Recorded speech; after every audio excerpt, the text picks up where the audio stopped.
Ay, ba't kasi dito ka nakatingin? Dito ka dapat tumingin sa lens. Ay, ang ganda pala nung probinsya namin.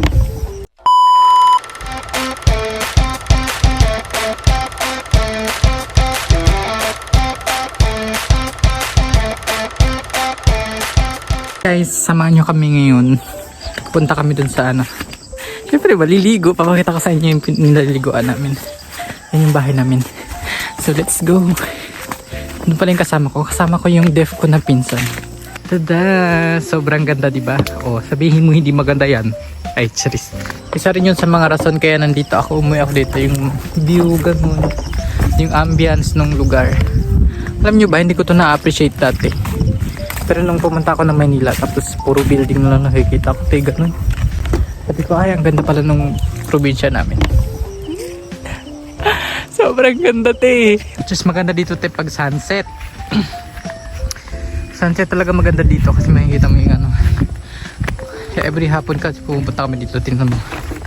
Pag kukuha ka, ay, kaso hindi na kami kukuha ng tubig mamaya. O, diba? May magandang atake yung vlogger era ko. Ano daw yun? Goblocks. Ito nga guys, yung isa sa pinakamuputik dito pag umuulan. At saka sobrang dulas. Tingnan nyo naman yung daan. Sobrang init nga lang. Pero dun sa lugar na nililiguan namin, hindi siya mainit. Kasi maraming puno. Ito yung ilog niya. Yan, tingnan nyo. Karugtong yan nung nililiguan namin sa taas. Alam nyo ba, itong kanal na to dati, nung bago pa ako pumunta ng Manila, dun yun sa kabila. Oh. Doon yun sa may kabila.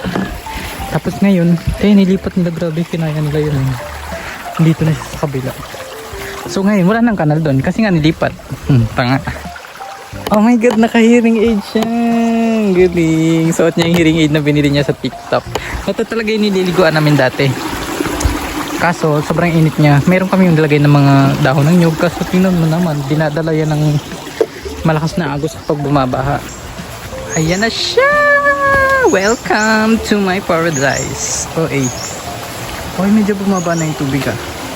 Siguro kasi hindi na malakas yung ulan.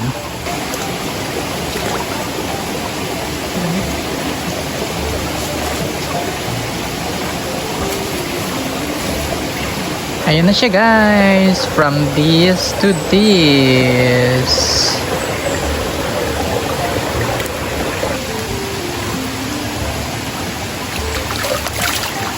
Yun lang guys, napakita ko na sa inyo kung ay ba't kasi dito ka nakatingin, dito ka dapat tumingin sa lens. Yun lang guys, napakita ko na sa inyo yung dito talaga tumitingin eh. Ito nga eh, napakita ko na sa inyo yung nililiguan namin. Sobrang hindi yan madumi ha, mabango yan.